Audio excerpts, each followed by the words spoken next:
शोभाताई आणि अर्जुन भाई आणि संगीताताई आणि सुनील राऊत या दोन्ही कुटुंबांचं अभिनंदन करण्यासाठी आज मी इथे मुद्दाम उभी आहे। आज चिरंजीव सौका निकिता आणि चिरंजीव ओंकार यांच्या विवाह प्रसंगी आपण सर्वजण एकत्र जमलेलो आहोत।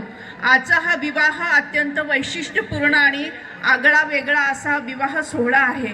याच्यामध्ये आपल्या सगळ्यांना माहिती आहे की विवाह हा एक संस्कार आहे, हा जीवनातला एक महत्त्वपूर्ण असा टप्पा आहे आणि या अशा गोड अशा वळणावर जेव्हा दोन कुटुंब एकत्र येतात, दोन परिवारांचा संगम होतो आणि दोन गोड नाती इथे निर्माण होतात आणि एक सुंदर असा परिवार हा विस्तारित होतो। अशा प्रसंगी विवाह सोहळ्यामध्ये जे 7 फेरे घेतले जातात ते पती आणि पत्नीने एकमेकांना दिलेली वचनं असतात।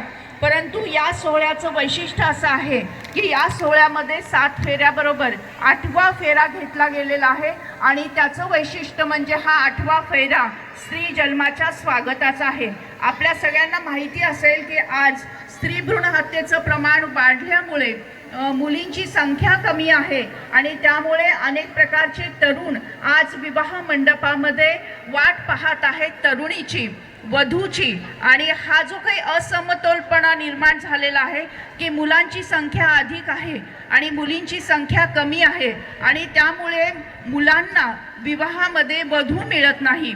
तो बेटी नहीं तो बहू कहाँ से लाओगे, बेटी नहीं तो बहू कहाँ से लाओगे। जर मुलगी जन्माला आली नाही तर आपल्या घरी सून येणार नाही आणि सून नसेल तर उद्याची येणारी आई सुद्धा निर्माण होणार नाही आणि आई जर नसेल तर मुलाचा किंवा मुलीचा कोणाचाही जन्म होणार नाही। म्हणजे एकंदरीतच की 8वा फेरा स्त्री जन्माच्या स्वागताचा हा घेऊन 7 वचनांबरोबर आणखीन एक वचन आपल्याला जगायचं आहे आणि हे वचन म्हणजे आपल्या कुटुंबामध्ये जर मुलीचा जन्म झाला तर आम्ही तिचं स्वागत करू, आनंदाने तिला वाढवू, तिला शिकवू, तिच्या पायावर उभं करू। अशा प्रकारचा हा 8वा फेरा।